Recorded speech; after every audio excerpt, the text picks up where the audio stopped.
सातारा सांगली स्थानिक स्वराज्य संस्था मतदारसंघाच्या विधान परिषद निवडणुकीतून या क्षणाची सर्वात मोठी राजकीय बातमी समोर येते. महायुतीचे अधिकृत उमेदवार धैर्यशील कदम यांनी आज संपूर्ण ताकदीनिशी आणि प्रचंड शक्ती प्रदर्शनासह आपला उमेदवारी अर्ज दाखल केलाय. अर्ज भरण्यापूर्वी साताऱ्यात महायुतीकडून जोरदार शक्ती प्रदर्शन करण्यात आले.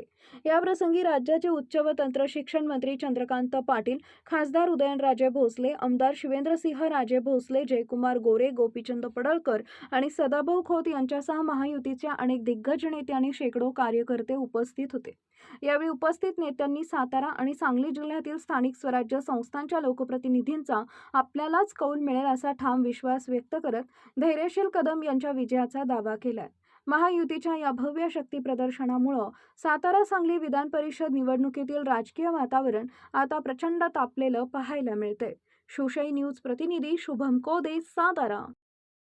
उमेदवारीचा निर्णय होऊन महायुतीमध्ये भारतीय जनता पार्टीने ही जागा लढावी असा निर्णय झाल्यानंतर आमच्या पहिल्या राज्याची पार्लमेंटरी बोर्ड आणि केंद्राचं पार्लमेंटरी बोर्ड यांनी धैर्यशील कदम जे सातारा जिल्ह्याचे अध्यक्ष होते, दोनदा विधानसभा लढले, स्वतःचा साखर कारखाना आहे आणि खूप कार्यकर्त्यांचं मोहोळ ज्यांच्याबरोबर आहे, नेत्यांशी सगळ्यांची अतिशय आपुलकीचे संबंध आहेत, असे धैर्यशील कदमांची उमेदवारी नक्की झाली.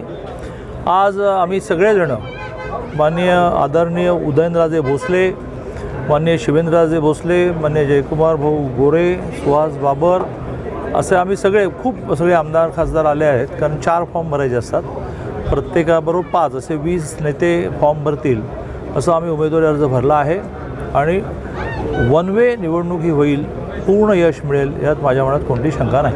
विरोधकांनी सुद्धा उमेदवारी अर्ज भरलेला आहे. लोकशाहीमध्ये विरोधकांनी जर भरला नाही तर ते मॅनेज झालं असं म्हटलं जातं. मग तेवढा आरोप टाळण्यासाठी का होईना त्यांना भरावं लागतं. मग नंतर वरिष्ठ नेत्याने आव्हान केल्यानंतर काढायचा असतो. मग तो आव्हान केल्यामुळे काढला असं होतं. आधी भरायचा म्हणून भरायचा असतो, कारण लोक म्हणतील की काय पैसे घेतले काय, त्यामुळे त्यांनी भरला आहे. आमच्या राज्याचं नेतृत्व देवेंद्रजी, एकनाथजी, सुनेत्रा वहिनी त्यांना अपील करतील की अरे बाबा इतकं वनवे आहे, कशाला सगळे 18 दिवस टेन्शन ठेवत आहे. पण निवडणूक झाली तर 90% मतं आम्हाला मिळतील. नेते म्हणतात की काही नगरसेवक हे आमच्या संपर्कात आहेत भाजपचे, असंही राजकारणात म्हणत राहायचं असतं. व्यवहारात गरजेल तो पडेल काय, जो करतो तो असं करत नाही. आम्ही कसं केलं, गेल्या आठवड्यात कसं केलं. चला, आमदार बाबर आज दिसत आहेत तानाजी पाटील अर्ज मागे. नाही, आमदार बाबर हे शिवसेनेचे अतिशय चांगले आमदार नेते आहेत. ते आणि एकनाथजी तानाजी पाटलांना समजवतील, भविष्यात त्यांना काही चांगलं दिलं जाईल आणि तेही उमेदवारी अर्ज मागे घेतील अशी मला खात्री आहे. मी तुमच्या माध्यमातून या जिल्ह्याचा पालकमंत्री आणि त्यांचा मित्र खूप वेळा घरी गेलो आहे, त्यांना आवाहन करतो की ठीक आहे, आता तुम्हाला भविष्यातलं काही ना काही आश्वासन मिळेल, पण तुम्ही मागे घ्या. ओके, चला.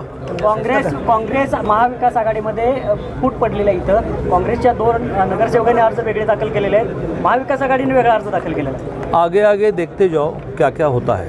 उमेदवारी जाहीर केलेली आहे, आज आपण अर्ज भरलेला आहे. काय वाटतं आपल्याला आणि विजयाचा कितपत विश्वास वाटतो? महायुतीच्या माध्यमातून महायुतीच्या सर्व नेत्यांनी माझ्यावर विश्वास व्यक्त करून मला सातारा सांगली विधान परिषदेची निवडणूक लढण्याची संधी दिली. आमचे नेते आदरणीय या राज्याचे कर्तबगार मुख्यमंत्री देवेंद्र फडणवीस साहेब, प्रदेशाध्यक्ष आदरणीय रवींद्र चव्हाण साहेब आणि पक्षाचे सर्व वरिष्ठ नेते यांनी या सातारा आणि सांगली जिल्ह्यातील सर्व महायुतीच्या प्रमुख नेत्यांच्या विनंतीवरून, सूचनेवरून माझ्यासारख्या संघटनेमध्ये काम करणाऱ्या एक छोट्याशा पदाधिकाऱ्याला संधी दिली.